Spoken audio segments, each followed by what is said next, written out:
主任早晨啊，我哋係小六線班嘅何明浩同埋小六愛班嘅陳燕婷。今日好多謝你可以接受我哋呢個嘅採訪。我哋呢個採訪嘅主題咧係關於培正嘅尋根嘅。首先，作為主任，請你介紹一下你喺培正嘅工作，同埋你點解會揀咗呢份工作嘅？你知唔知我係幾多年前嚟培正啊？係1996年，我就記得我見到我個班主任好犀利，哇！指揮一流，好似好有計謀啊，亦都好有呢一個嘅魄力。咁我就覺得哇，做老師好犀利。咁呢個係第一次我諗想做老師嘅。咁你喺培正嗰度最難忘嘅回憶係咩？有冇一啲特別嘅事或者特別嘅學生令到你印象深刻？咁難忘嘅嘢咧，係好多年前啦。我初嚟嘅時候，我係教中學嘅。咁我去北京嗰度學習。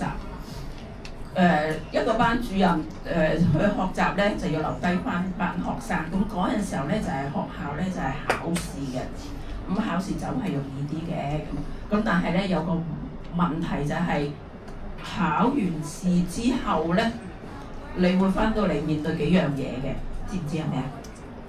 係啦，你知唔知以前我哋有3班要改卷，我要有心理準備啦，有一大沓有幾沓嘅中文卷要改啦，要改呢一個嘅作文啦，呢啲都幾痛苦㗎，因為要幾日之內要改完，要交翻啲分數啊嘛。咁呢個都唔係大問題啦，咁大問題咧就係我翻到嚟星期日嗰陣時候，學校係冇人嘅。咁咧，應該嗰陣時候應該係考完試啦，剛剛考完試出晒分嘅。我翻到嚟咧，學校係冇人。咁我打開個櫃桶，個櫃桶咧就有一沓分數。嗰沓分數咧就係我個班嗰啲同學嗰啲成績。你估下我見到啲咩成績？咁我印象好深。我發覺咧一數落去，達到留班標準嘅學生10幾20人。主任，咁你喺工作期間，你點樣引導學生去引導學生去理解校訓呢個？去點樣實踐校訓？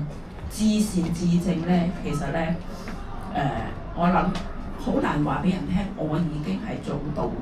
我哋話咧，你可以係不斷咁樣去追求咯，唔好滿足而家嘅狀況，但係我哋唔好放棄咯，因為我哋要不停要追求，係唔好比今日我更差。黃主任，你有冇認為校訓對學生嘅個性發展有影響？學校嘅校訓嘅影響，至善至正，其實好簡單4個字嘅啫，但係會影響我哋將來嘅品德，或者會影響我哋現在嘅品德。嗰個影響係正面嘅，我覺得係有咯。黃主任，當同學面對挑戰或者困難嘅時候，你係會點去你會用咩方法鼓勵同學啊，幫助佢渡過呢個難關呢？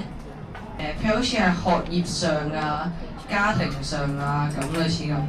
如果我哋話，我面對呢個困難挑戰，平時一定要留意。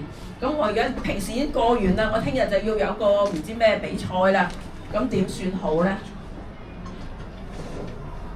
係咪話俾自己聽我一定贏？你只要話俾自己聽，我希望我會贏。不過如果我贏唔到，希望贏係啱嘅。